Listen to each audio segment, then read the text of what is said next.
Não, cara, vai correção de sabe quando a gente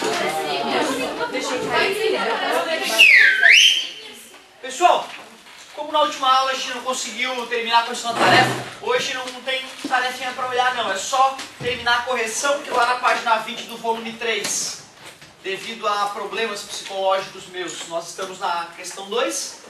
Depois disso, nós vamos encerrar o volume 2 para que a gente não precise mais ficar nesse leve trás de apostilas imensas. Bom, galerinha, antes de começar a correção da tarefa, uma breve revisão. Hoje essa parte de calorimetria vai ganhar mais uma equaçãozinha e nós vamos aí poder até começar já a pensar em trabalhar aquela situação que eu já tinha adiantado para vocês, por exemplo, misturar água e gelo e ver o que vai acontecer no final, certo?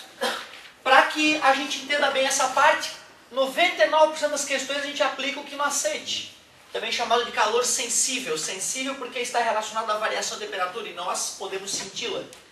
Mas a origem desse calor sensível são duas outras ideias, dois outros conceitos físicos. A capacidade térmica, que é uma característica de um corpo, cada corpo tem a sua capacidade térmica. Olha lá qual é a unidade de capacidade térmica. Ó. Quantidade de calor, qual é a unidade? Aqui em calorimetria. Caloria, que era a definição, lembra de caloria? O que é uma caloria mesmo?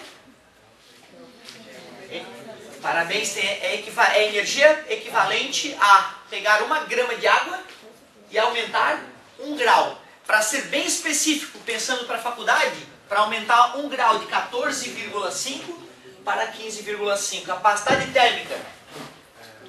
Calor específico é característica de substância. Cada substância tem o seu calor específico, que nada mais é sobre a massa. Então, na verdade, o calor específico da água, 1 caloria por grama grau Celsius, é o melhor exemplo de calor específico. Cuidado, hein, galera, esse calor específico de 1 é alto.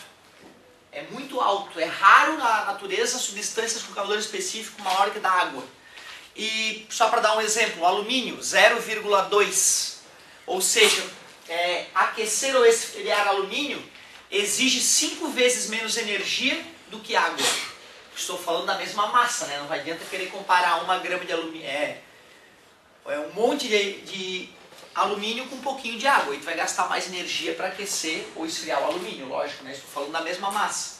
Unindo essas duas ideias, a ideia de que é característica de corpo, de objetos, calor específico, característica de substâncias, isola numa, substitui na outra, vem o calor sensível, que nós já fizemos algumas continhas com ele. A principal foi aquela do princípio das trocas de calor, quando eu misturo uma coisa quente com uma coisa fria e quero achar a temperatura de equilíbrio térmico. Aí tu faz quimacete num corpo, faz o quimacete no outro, faz o quimacete no outro, soma tudo, igual a zero. Afinal, um ganha calor, mas o outro perde. Se tu for somar toda a energia que os corpos estão perdendo e estão ganhando, tem que dar zero porque a energia se conserva. Lembrando que quando a gente faz isso, calor recebido mais calor perdido igual a... que é o princípio das trocas de calor. Importante saber esses nomezinhos para questões teóricas. Isso a gente está sempre considerando que o recipiente no qual a troca está sendo realizada é adiabático, ou seja, não troca calor com o meio. Muito bem. E aí depois, em vez de eu já ir para o quimacete, que seria o natural, eu na hora que olhei a apostila me confundi, passei para a transferência de calor.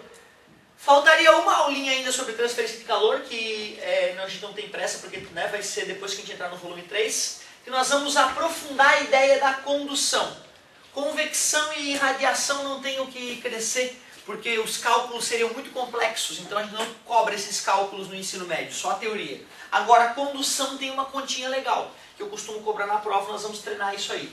Condução, o calor é transferido de átomo para átomo, essa é a palavra-chave, ali, átomo para átomo. O átomo sacode mais e vibra o vizinho, e faz o vizinho sacudir, e faz o vizinho sacudir. Então, a transmissão de calor é de átomo para átomo.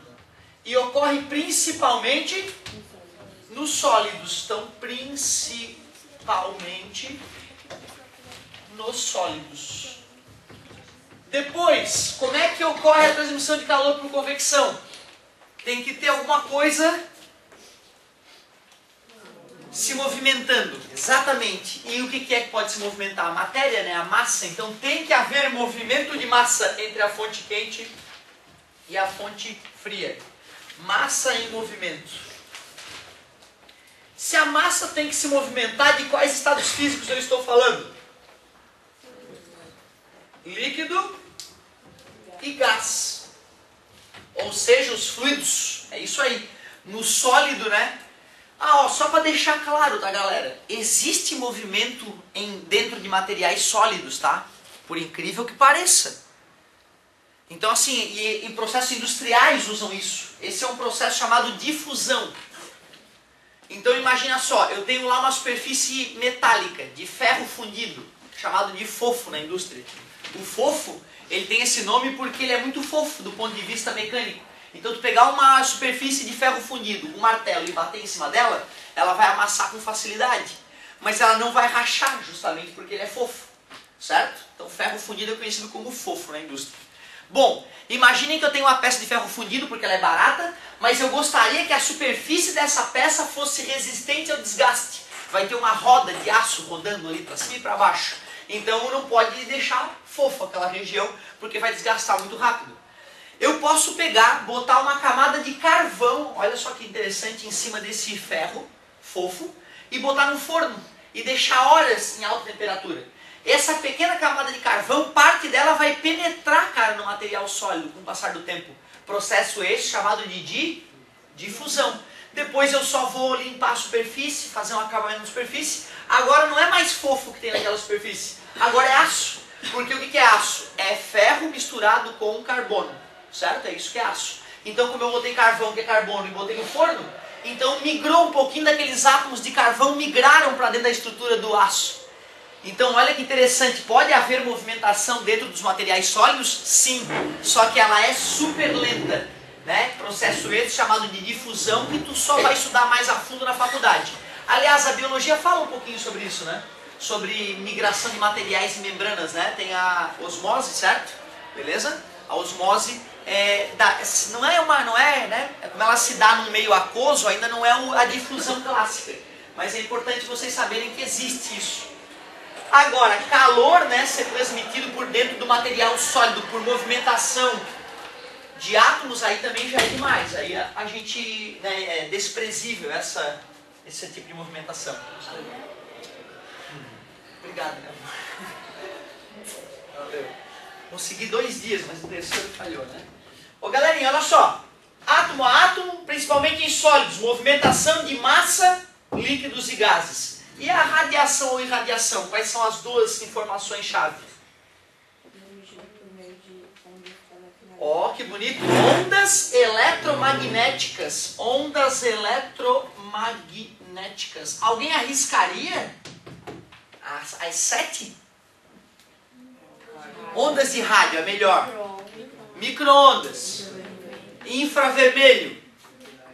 Aí ó o nome. Isso, se termina em infravermelho é que está próximo do vermelho. Vai todas as cores do arco-íris e a cor do arco-íris termina como?